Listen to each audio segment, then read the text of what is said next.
Comienza en Radio María la última meditación de los ejercicios espirituales intensivos para Semana Santa impartidos por el Padre Manuel Vargas desde la Diócesis de Getafe.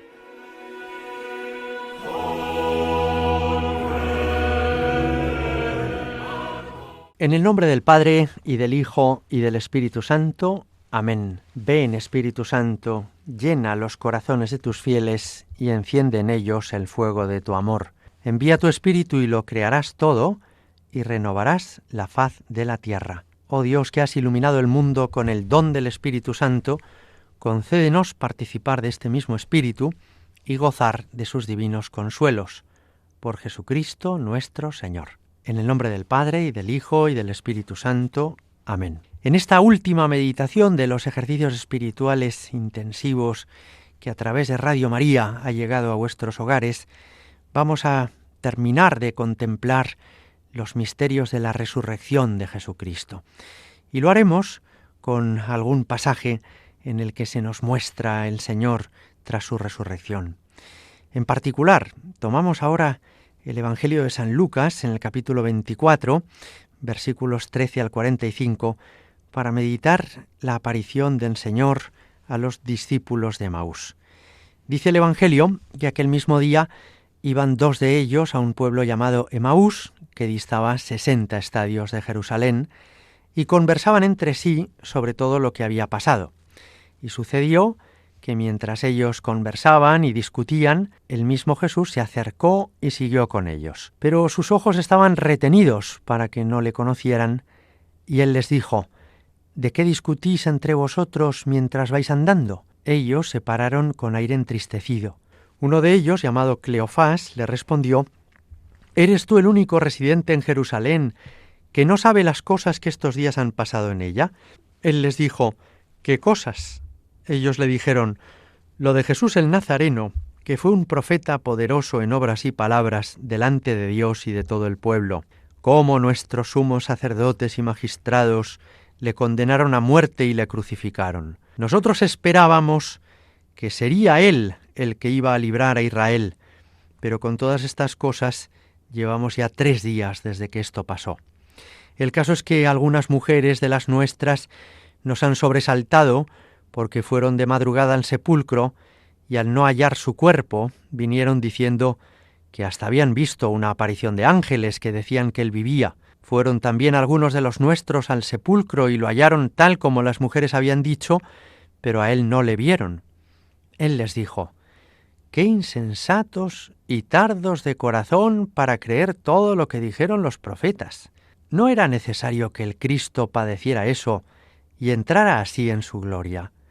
Y empezando por Moisés y continuando por todos los profetas, les explicó lo que había sobre él en todas las Escrituras. Al acercarse al pueblo a donde iban, él hizo ademán de seguir adelante. Pero ellos le forzaron diciéndole: «Quédate con nosotros, porque atardece y el día ya ha declinado». Y entró a quedarse con ellos. Y sucedió que, cuando se puso a la mesa con ellos, tomó el pan, pronunció la bendición, lo partió y se lo iba dando. Entonces se les abrieron los ojos y le reconocieron, pero él desapareció de su lado. Se dijeron uno al otro: ¿no estaba ardiendo nuestro corazón dentro de nosotros cuando nos hablaba en el camino y nos explicaba las Escrituras? Y levantándose al momento, se volvieron a Jerusalén y encontraron reunidos a los 11 y a los que estaban con ellos, que decían: «Es verdad, el Señor ha resucitado y se ha aparecido a Simón». Y ellos, por su parte, contaron lo que había pasado en el camino y cómo le habían conocido en la fracción del pan. Centramos nuestra mirada en este pasaje y en esta escena del Evangelio, que es tan rica y que nos permitirá hoy gozar de la resurrección del Señor al término de esta Semana Santa. La primera cosa que llama mucho la atención es que Jesús en la resurrección se aparece a muchas personas, pero todas estas tienen algo en común, y es que son miembros de la Iglesia.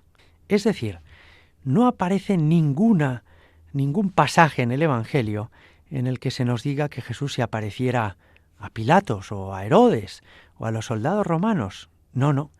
Jesús se aparece a los suyos, a sus amigos. Se aparece a la Iglesia, por ejemplo, cuando se aparece en el cenáculo a los apóstoles con María Santísima. Se aparece para conducir a la Iglesia, como cuando se muestra a María Magdalena, a quien le da un mensaje para los apóstoles, o se aparece a estos dos que iban a Emaús, que luego vuelven con los demás a Jerusalén. Y esto es importante. En realidad no encontramos a Jesús cada uno de manera autónoma e individual. No vivimos nuestra vida cristiana al margen de los demás, sino que el Señor ha querido que cada uno de nosotros nos encontremos con Él en la gran familia que es la Iglesia. Cristo se muestra a la Iglesia o para conducir a la Iglesia. ¿Quiénes eran estos dos que iban hacia Emaús? Eran dos discípulos. Habrían escuchado las predicaciones de Cristo, quizá habían visto alguno de sus milagros, pero nos dice el Evangelio que se marchaban de Jerusalén hacia Emaús. Lo que hay en su corazón, por consiguiente, podemos entender que es decepción. Ellos se habían hecho una idea, ellos pensaban que las cosas iban a culminar en la vida de Cristo de una forma, y claro, la pasión del Señor les ha desconcertado. Es verdad, cuentan ellos, que las mujeres les han dicho que Jesús ha resucitado, pero ellos no dan ninguna credibilidad a esto que dicen las mujeres, y por eso se marchan pensando que ya todo se ha acabado, que ya todo ha llegado a su término. Da la impresión de que se impacientaron. Si hubieran esperado un solo día más, o incluso, 6 horas, 8 horas más, probablemente ellos mismos habrían sido testigos de una de las apariciones del Señor en el cenáculo, ¿no? Pero les entró la prisa, la impaciencia y dijeron, ya está, se acabó. ¡Ay, qué mala consejera es la impaciencia!, ¿verdad? ¿Cuántas veces, por pensar que Dios tiene que hacer las cosas a nuestro ritmo y cuando nosotros queramos, nos parece que las cosas no han marchado bien y ya uno piensa que todo se ha terminado, ¿no? ¿Cuántos matrimonios no se separarían? ¿Cuántas personas consagradas que abandonaron sus votos no lo hubieran hecho si hubieran tenido un poco de confianza en el Señor y de paciencia? Porque el Señor siempre viene en nuestro socorro, siempre se presenta en nuestra vida. Pero, oye, sus tiempos no son nuestros tiempos, sus caminos no son nuestros caminos, ¿no? Están conmocionados estos discípulos de Emaús. Están por dentro como muy rotos por todo lo que ha pasado en la pasión y por eso se marchan. No es que Jesús hubiera fracasado. Jesús, de hecho, ha resucitado a estas alturas cuando ellos están camino ya de Emaús. ¿Qué es lo que ha fracasado? Han fallado sus planes, los planes de estos discípulos de Emaús. Ellos se habían hecho una idea, ellos pensaron que las cosas iban a ser de un determinado modo, y como eso no se ha cumplido, entonces piensan, Jesús de Nazaret ha fracasado. También esto a veces nos ocurre. Nos hacemos nuestros planes, pensamos cómo tienen que ser las cosas, y cuando nuestros planes se tuercen, pensamos, es que Dios me ha fallado.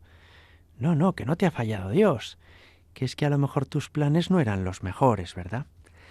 Se marcharon juntos estos dos, quizá porque los dos estaban decepcionados, y de alguna manera se retroalimentan el uno al otro este enfado. Como veis, hay muchos errores en estos dos de Emaús, ¿no? Se han impacientado, se habían empeñado en sus planes que son los que han fallado, se retroalimentan ese enfado, se han dejado llevar por una conmoción. Una conmoción es algo que uno ha sentido, ¿no? En la vida hemos de proceder guiados por nuestras convicciones, pero no por nuestras conmociones, porque a veces uno se conmociona pues por ver un mal ejemplo o porque algo le ha hecho sufrir mucho. No, tú no te fíes de lo que tú sientes, fíate de lo que tú sabes, que es lo que el Señor Jesucristo te ha revelado, que Él es el camino, la verdad y la vida. Y cometen otro error, que es alejarse de la Iglesia. Como os decía al inicio, Jesús se aparece resucitado a la Iglesia. De modo que no hemos de alejarnos nunca jamás de la Iglesia.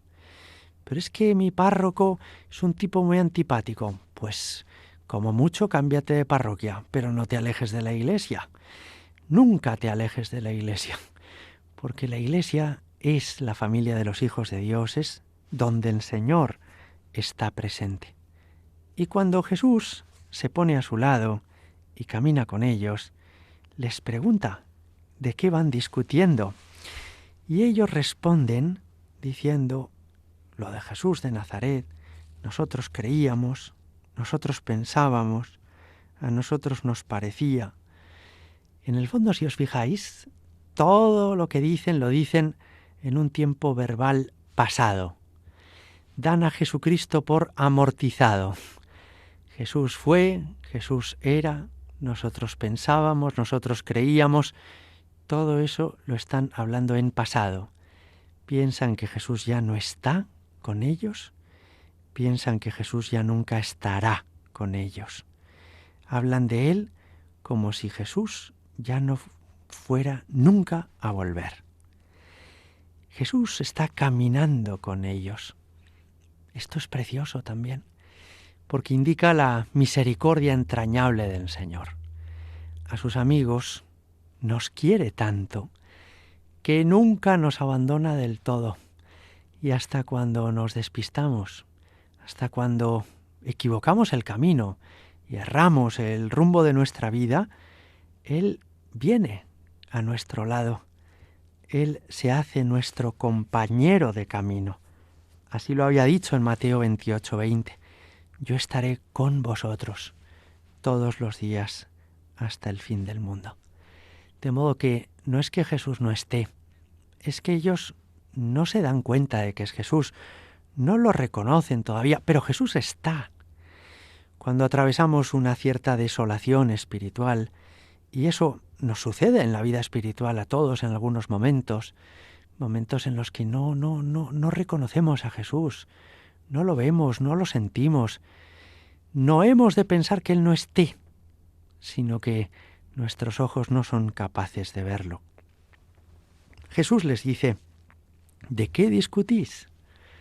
Como si no lo supiera, lo sabía perfectamente. Y entonces, ¿por qué les pregunta? Porque quiere que se lo cuenten. También esto nos pasa, ¿eh? Jesús quiere que le cuentes tus cosas. Él ya las sabe, sí, pero quiere que se las cuentes tú. Y la oración es eso, es que como un amigo con su amigo, pues le contemos al Señor lo que llevamos en el corazón, nuestras alegrías y también nuestras preocupaciones, nuestros proyectos y también nuestras decepciones, que tú le abras tu alma al Señor, que tú le hables desde el corazón, ¿no? Me sorprende que estos discípulos de Emaús, a la pregunta de Jesús de qué venís discutiendo, responden de una manera que hoy diríamos un poco borde, ¿no? Porque le dicen, ¿eres tú el único que no te has enterado de lo que ha pasado en Jerusalén?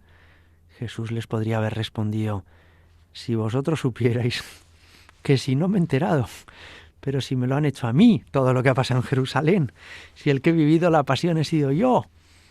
Pero el Señor, en lugar de reprocharles, les dice, ¿el qué? Van a ser los discípulos los que le cuenten a Jesús la pasión de Jesús. Pero claro, se la cuentan a su manera, como la recuerdan en aquel momento, que es con decepción, con desilusión, con tristeza. Entonces Jesús les dijo, qué tardos y necios sois. Esto quizá a ellos les desconcierta, porque dicen, vaya, este nos está ahora tirando de las orejas. Pero había motivos para ello. Jesús les va explicando las Escrituras y les va haciendo ver que lo que ha ocurrido es lo que tenía que suceder, que lo que ha pasado es lo que Él les había anunciado. En el fondo, les va explicando cómo han sido las cosas de verdad. ¿Y por qué hace esto Jesús? Pues mirad, porque el demonio ha querido reescribirles la historia a estos dos discípulos de Emaús. Es decir, ha querido contarles que todo ha sido un fracaso, que todo ha sido un error, que fueron tontos y pardillos por haber creído a Jesús de Nazaret. Y eso no es verdad. Atención con esto, porque esto que les pasó a los discípulos de Emaús también nos puede ocurrir a nosotros a veces. A veces el maligno quiere reescribir nuestra historia personal o nuestra historia colectiva.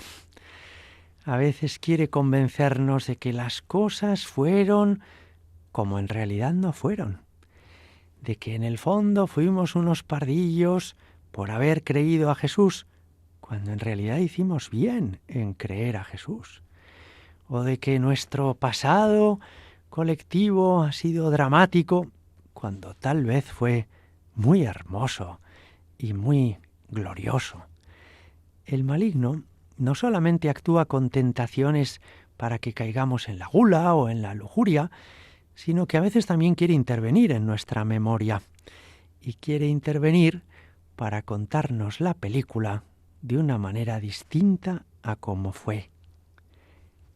Jesús, al explicarles las Escrituras, les abre el entendimiento y les devuelve la paz al corazón. Por eso después dirán, ¿no ardía nuestro corazón cuando Él nos hablaba? Porque Jesús les devuelve la paz y la alegría. Y por eso dicen, quédate con nosotros. Es que el deseo natural del ser humano es la alegría y la paz.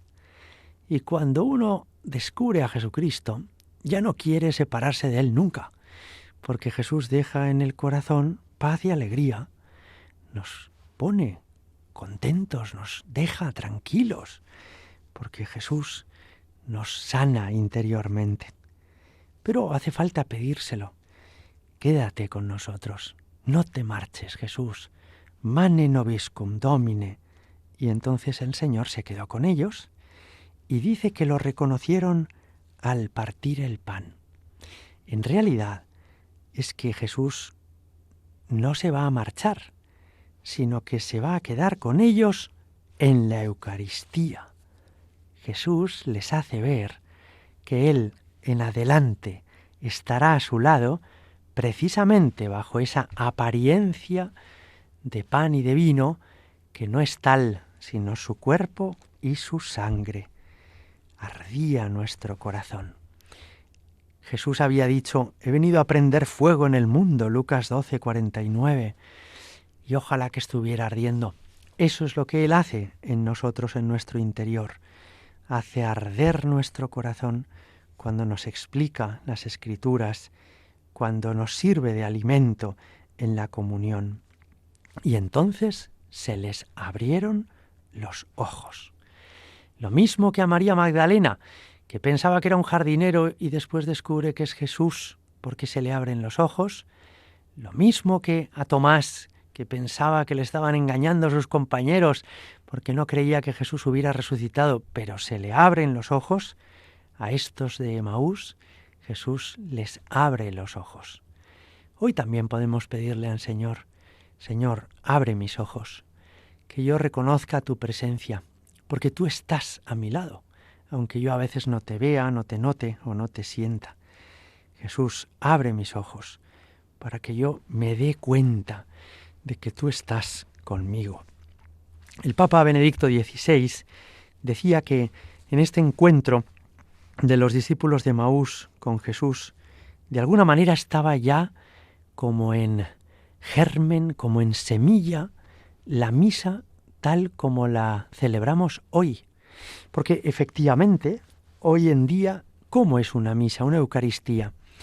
Pues es que caminamos juntos, nos reunimos, el Señor camina en medio de nosotros, en la primera parte se nos proclama la palabra de Dios y Jesús nos explica las Escrituras, y en la segunda parte, que es la liturgia eucarística, el Señor viene a nosotros en la Eucaristía bajo esta apariencia de las especies eucarísticas.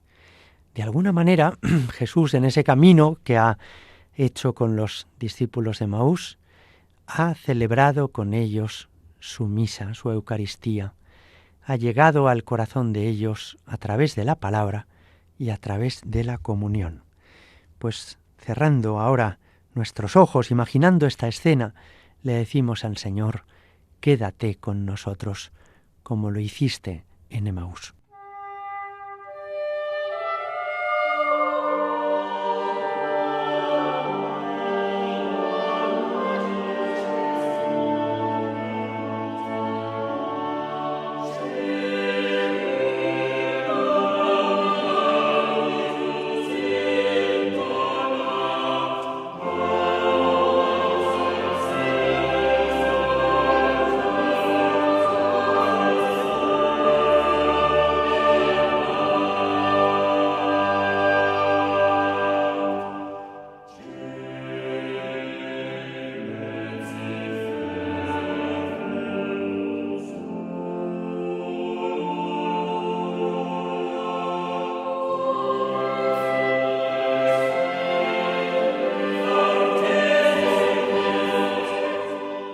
En Juan 21 tenemos otro pasaje que es el último que comentaremos en estos ejercicios de Jesús resucitado.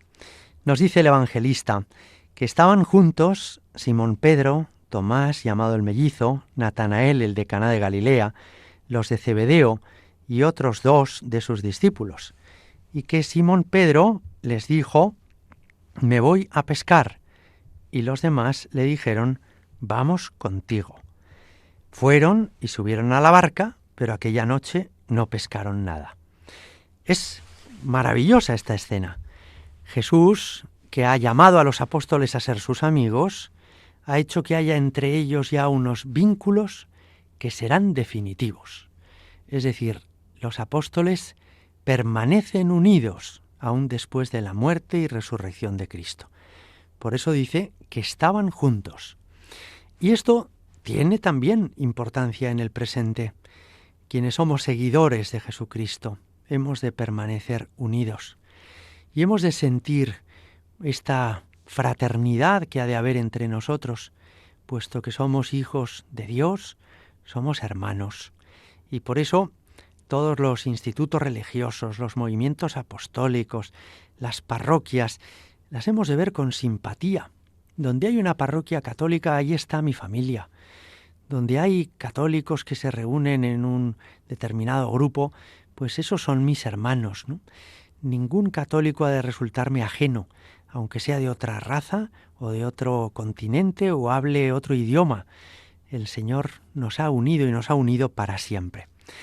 Decía el Evangelio que Simón Pedro les dijo: voy a pescar, y que ellos le contestaron: vamos nosotros contigo. También esto es muy valioso que lo meditemos.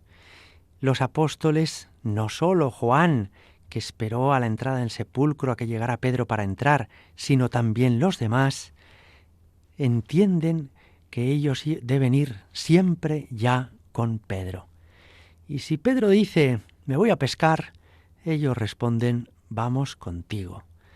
Así es como procuran los obispos vivir con respecto al sucesor de Pedro, que es el Papa.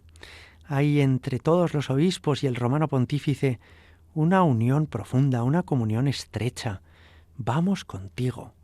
Y así hemos de vivir también nosotros, tener un afecto entrañable al Santo Padre y secundar todas sus iniciativas y acoger todas sus enseñanzas, porque donde está Pedro y el sucesor de Pedro, que es el Papa, ahí está Cristo. Vamos contigo. Llama esto poderosamente la atención porque San Juan sabía que Pedro había negado a Jesús 3 veces, mientras que el propio San Juan, por el contrario, había estado a los pies de la cruz con María la Santísima Virgen y con María Magdalena. De modo que Juan podría haber dicho: mira, Pedro, tú has fallado a Jesús como apóstol. Aquí el único apóstol que ha sido fiel del todo y hasta el final he sido yo. Así que me sigan a mí, que vengan todos conmigo, porque yo soy aquí el mejor amigo de Jesús y el más santo. Ni siquiera Juan obró de este modo. Cuando Pedro dijo, me voy a pescar, todos, también Juan, dijeron, vamos contigo. No van con Pedro porque Pedro sea perfecto. No van con Pedro por simpatía personal, porque les resulte un tipo muy agradable. No van con Pedro como admirando que Pedro es el más virtuoso. Van con Pedro porque Jesús ha escogido a Pedro. Aunque Pedro haya cometido esos errores de las 3 negaciones en la pasión, diciendo que no conocía al Señor. Aquella noche, sin embargo, nos decía el Evangelio, que aunque salieron a pescar, no pillaron nada, no pescaron nada.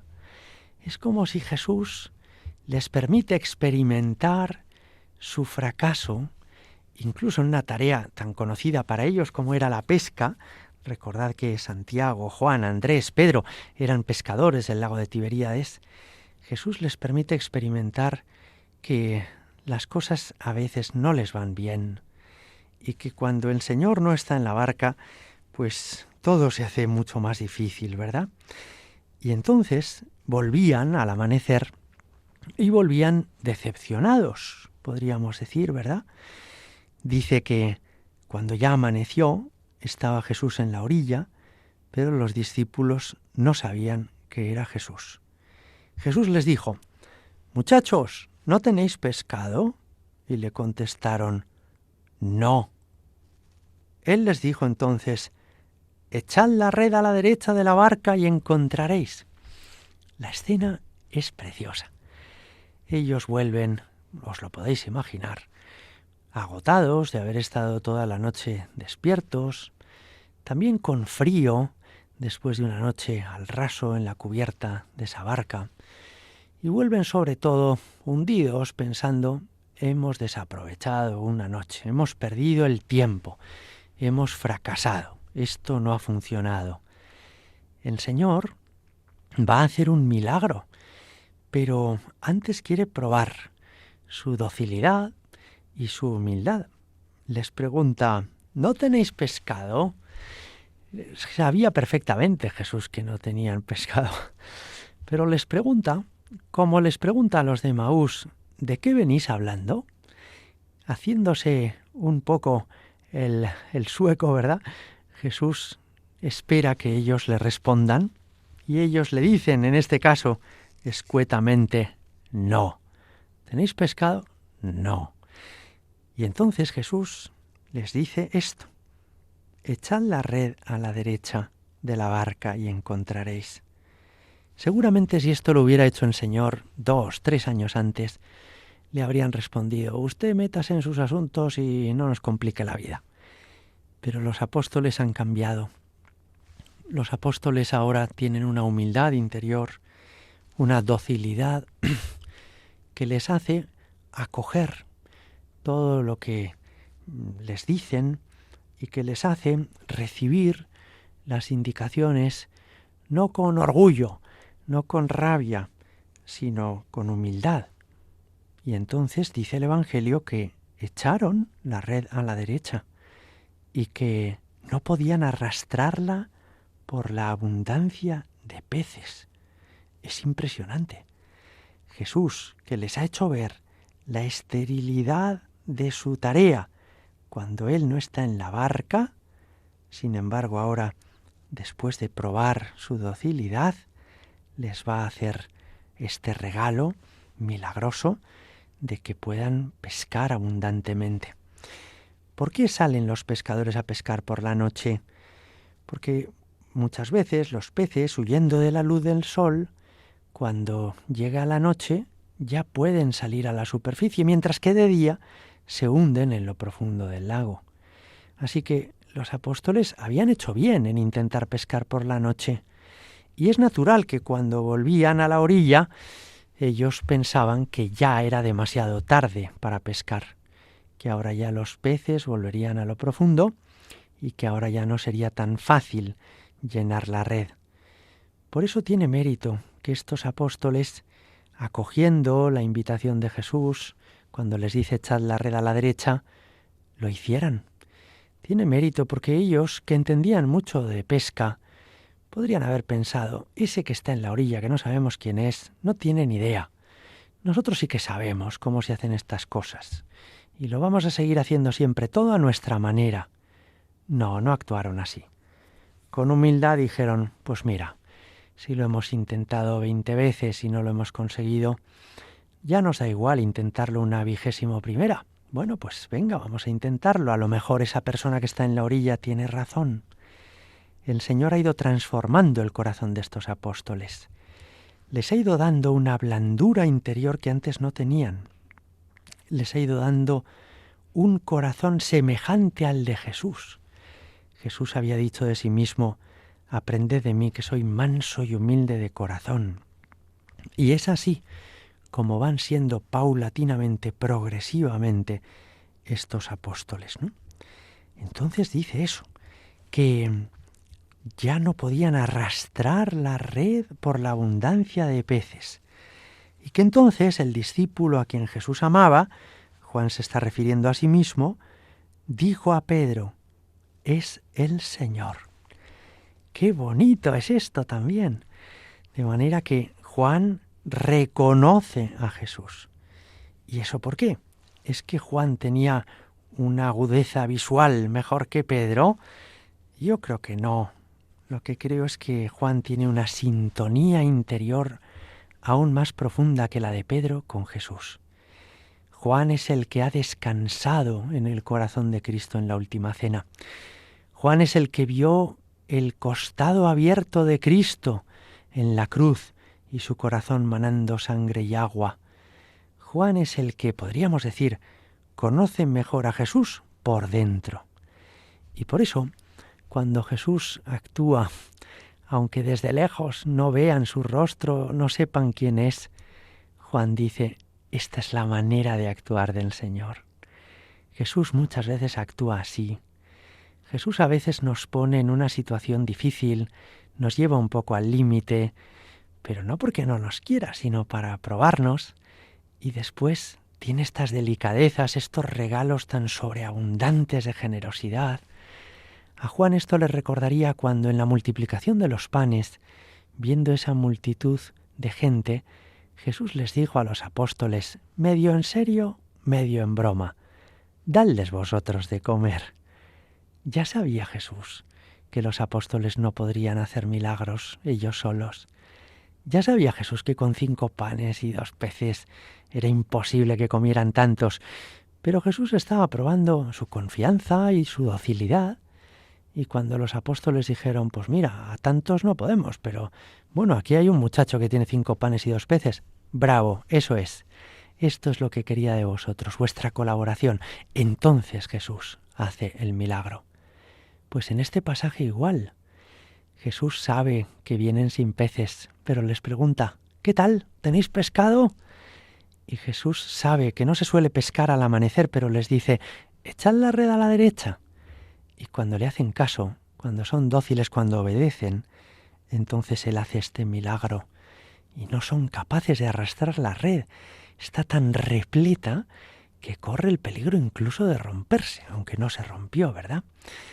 Es el Señor, dice San Juan. Esta es la manera que tiene Jesús de actuar con nosotros.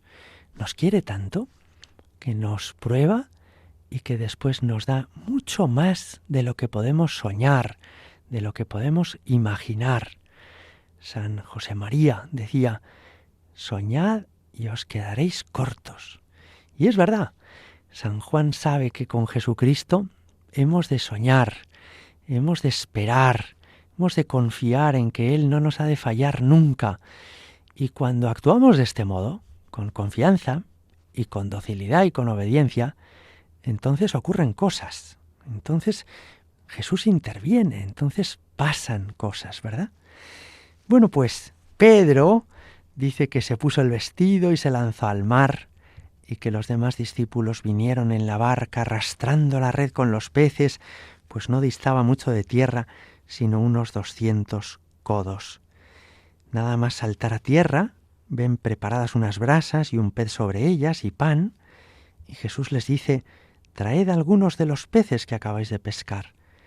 Subió Simón Pedro y sacó la red a tierra llena de peces grandes, 153, y aun siendo tantos, no se rompió la red.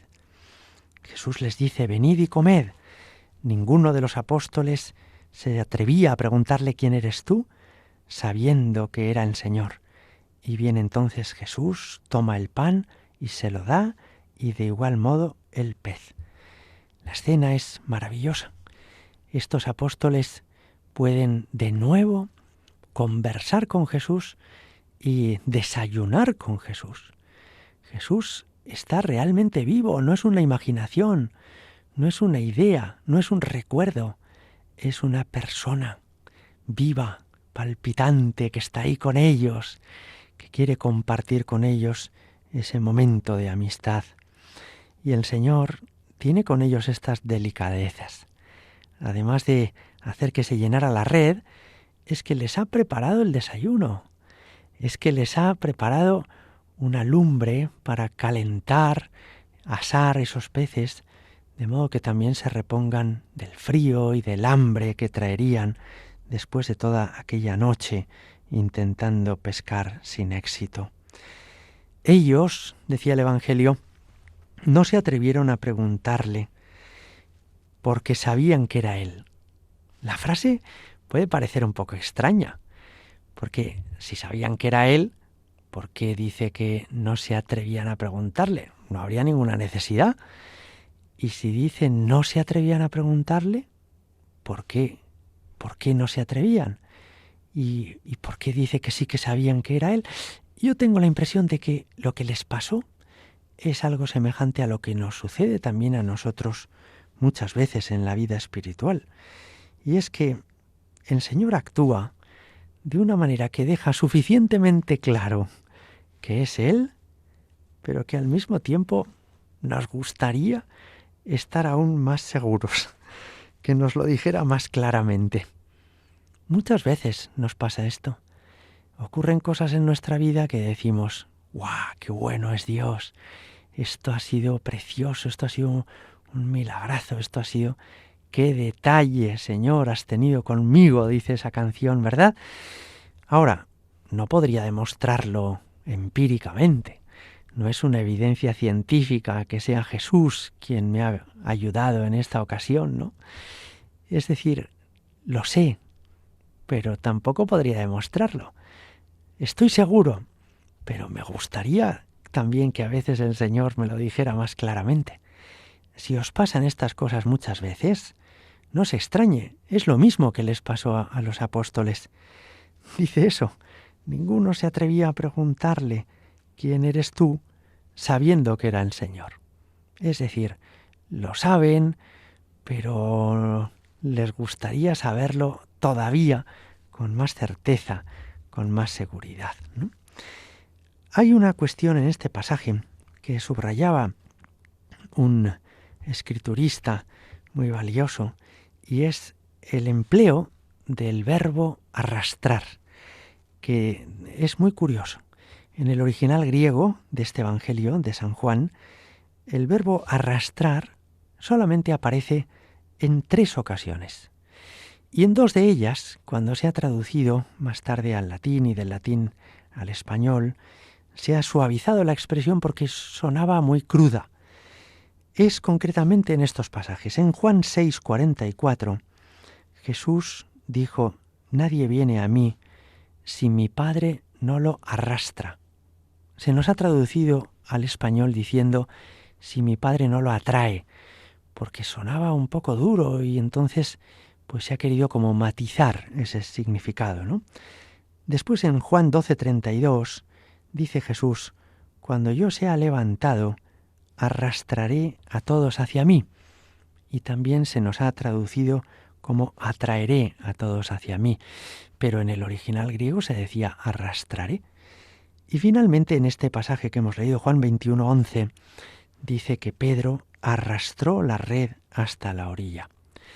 ¿Por qué puede tener importancia esto?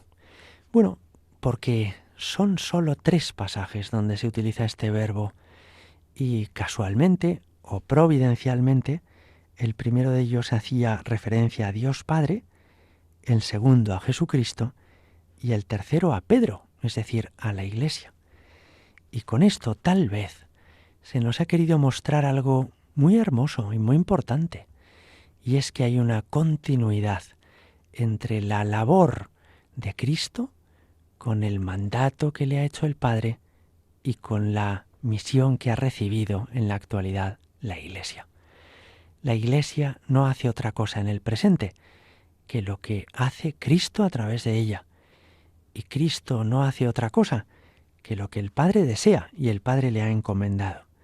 Nadie viene a mí si mi Padre no lo arrastra. La salvación nos viene de Dios Padre, que nos pone con su Hijo Jesucristo. Cuando yo sea levantado, arrastraré a todos hacia mí. Es Jesucristo, el Salvador universal, el que al ser alzado en la cruz nos atrae hacia Él. Arrastró Pedro la red hasta la orilla. La Iglesia tiene la misión de arrastrar a todos los hombres que somos como los peces en este mundo incierto hasta la orilla de la eternidad, hasta la orilla del cielo.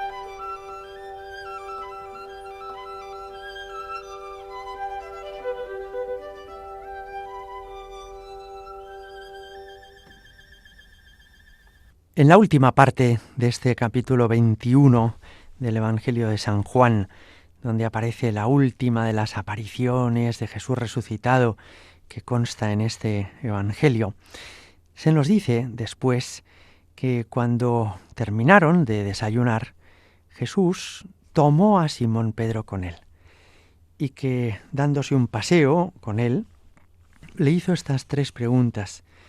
Simón, hijo de Juan, ¿me amas más que estos? Él le dijo, sí, Señor, tú sabes que te quiero.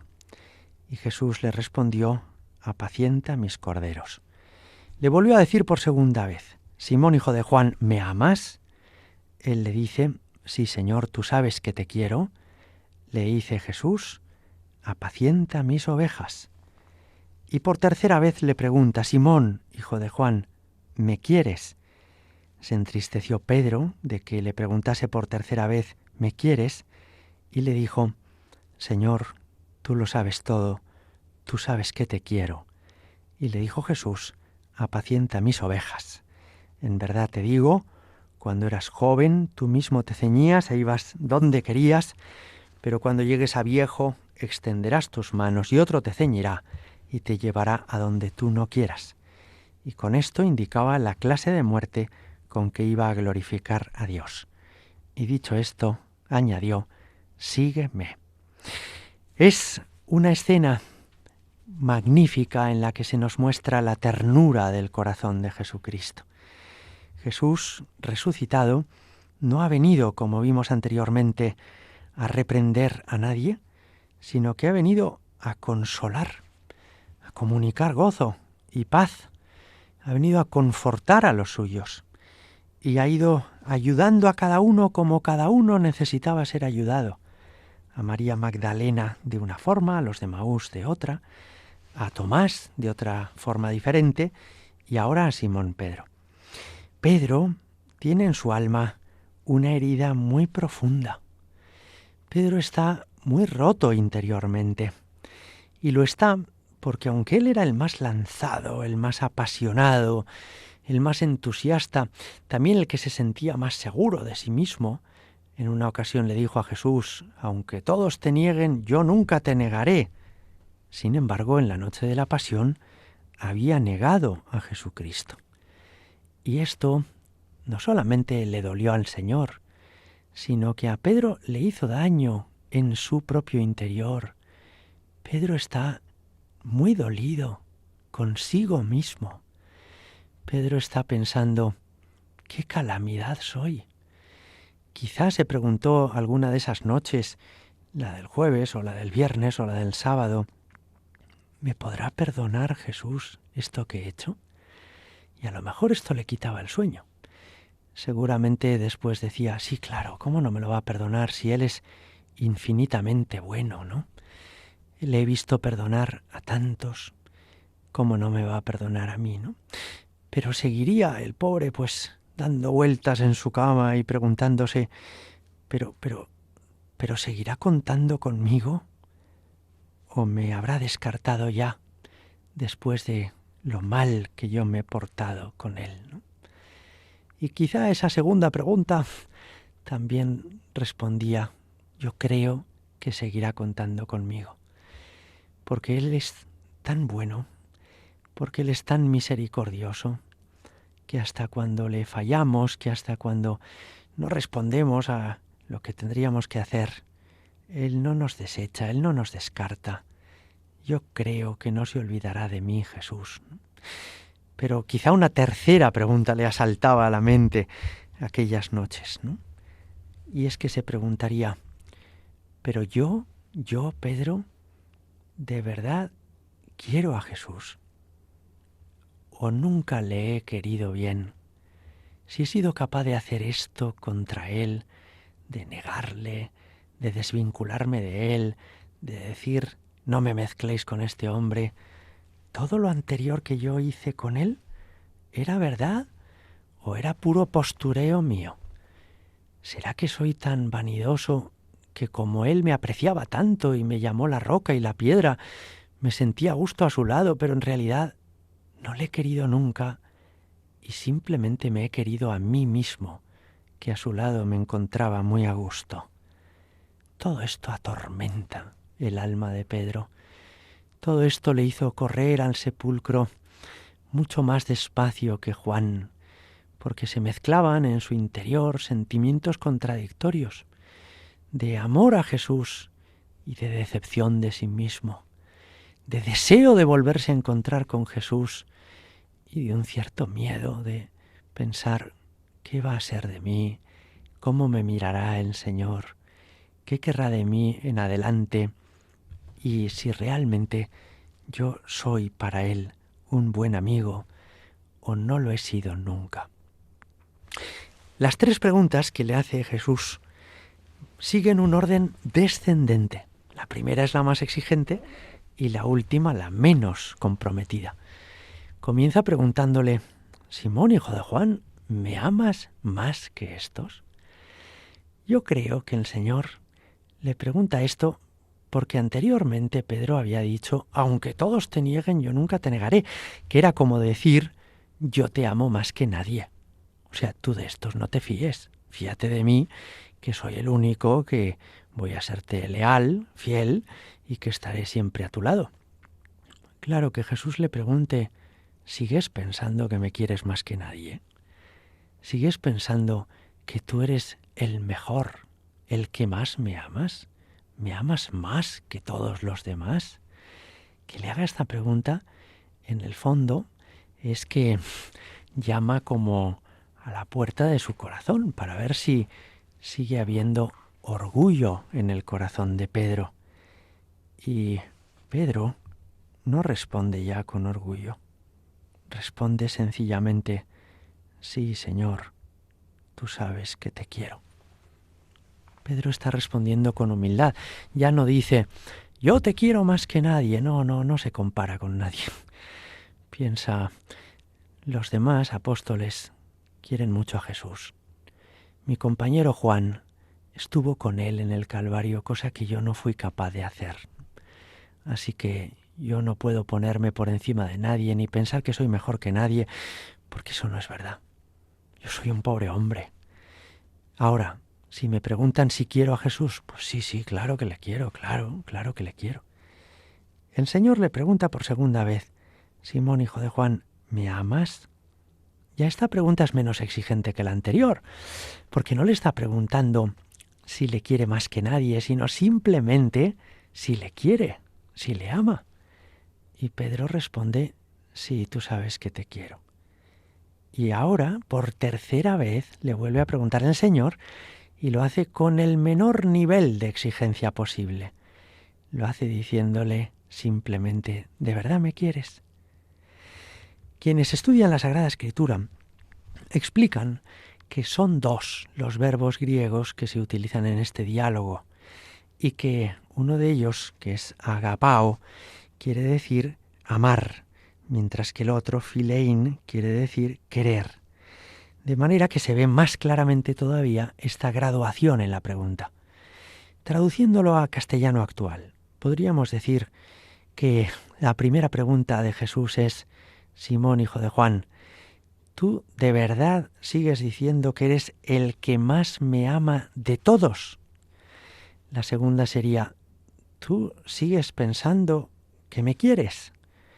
Y la tercera sería, con mucho menor exigencia, ¿de verdad yo significo algo para ti? ¿De verdad yo te importo? Esto hace que a Pedro se le salten las lágrimas. Le ha preguntado 3 veces, como 3 veces fueron las que él dijo que no quería saber nada de Jesús. Le ha preguntado 3 veces y ya no le pide que le ame más que nadie, ni siquiera que le ame profundamente.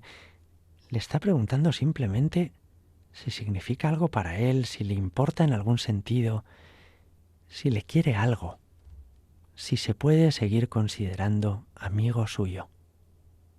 Y Pedro, aunque ha negado al Señor y aunque se siente débil y pecador, esta última pregunta la tiene clarísima, como las anteriores. Le dice al Señor, tú sabes que te quiero. Añade, aunque tú lo sabes todo, tú sabes que te quiero. ¿Por qué dice aunque tú lo sabes todo? Porque le está diciendo a Jesús, yo sé que tú sabes que te he negado, pero también tú sabes, Jesús, que aunque te haya negado, no puedo vivir sin ti. Mi vida cambió cuando te conocí.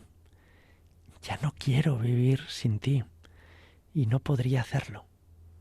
Y está siendo Pedro sincero y está siendo Pedro profundamente humilde.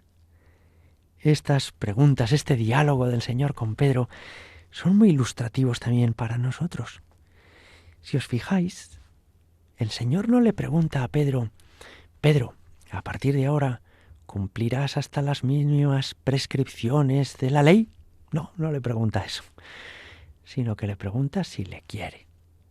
Lo que al Señor más le importa en nuestra vida es el amor que le tenemos. La pregunta verdaderamente importante es si amas a Jesucristo, si te interesas por Él, si Él es relevante para ti, si eres su amigo. Esta es la pregunta verdaderamente importante. San Juan de la Cruz decía, al atardecer de la vida me examinarán del amor. Y así es. Seguramente que cuando llegue el final de nuestra vida, el Señor no nos va a preguntar, ¿pero te levantabas a las 7:15 o te levantabas a las 8 menos cuarto? No, ni nos va a preguntar, ¿pero eras muy goloso o solo un poco goloso? No, el Señor no te va a preguntar esas cosas. Te va a preguntar si Él, Jesucristo, es relevante para ti, si lo llevas en el corazón, si te importa, si de veras eres su amigo y si tienes un corazón que ama, que le ama a Él, que ama a los demás. Esto es lo verdaderamente importante, lo más necesario. No solo la disponibilidad para el trabajo, no solo a cuántos grupos y actividades de la parroquia me ha apuntado, todo eso secundario. Lo que importa es ese amor hondo, ese amor profundo. Pero fijaos qué interesante, cuando Pedro anteriormente iba así como muy seguro de sí mismo, Mateo 26:33, aunque todos te nieguen, yo nunca te negaré, no iba bien. Cuando Pedro pisaba fuerte, no iba bien. Y en cambio ahora, que Pedro está humillado por sus propios pecados. Pedro tiene un corazón blando y humilde. Y Pedro ya no se compara a los demás, sino que con humildad le dice al Señor, aunque tú lo sabes todo, es decir, aunque tú sabes que soy un pobre hombre y un pecador y un desastre y una calamidad, sin embargo también sabes que te quiero. Es como si ahora que se ha decepcionado a sí mismo, ahora Pedro va bien.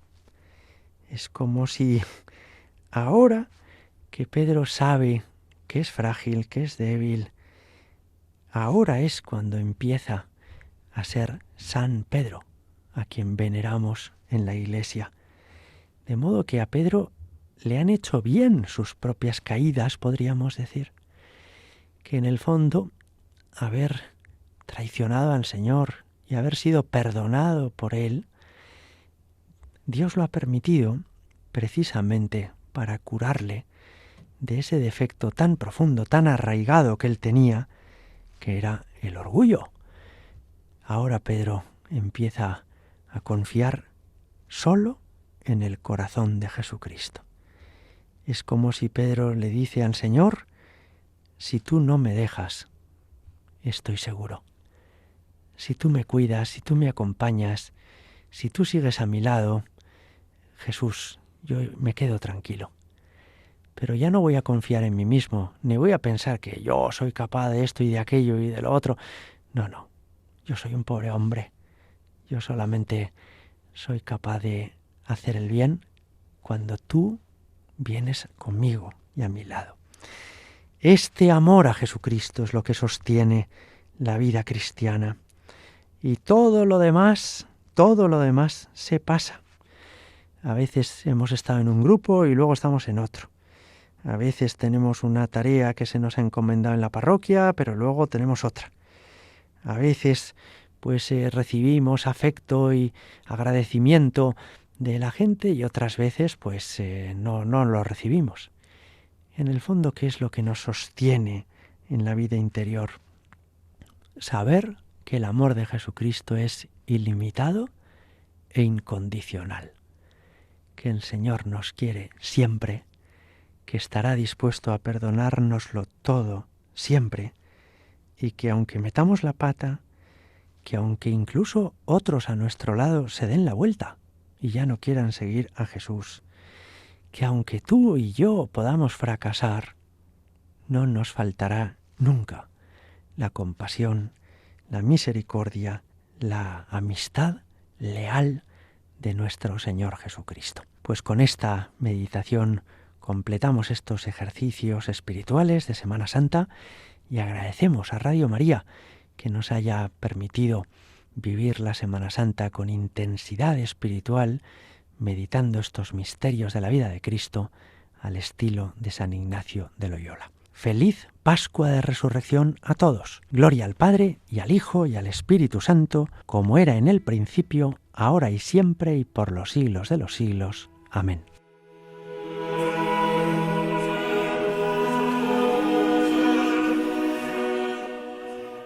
Así finaliza la última meditación de los ejercicios espirituales intensivos que ha impartido durante toda la Semana Santa el padre Manuel Vargas, vicario episcopal para el Cerro de los Ángeles en la diócesis de Getafe. Pueden volver a escuchar estas 18 meditaciones a través de la página web de Radio María, www.radiomaria.es, en el apartado podcast, o también pueden solicitarlas llamando al teléfono de atención al oyente 91 822 8010.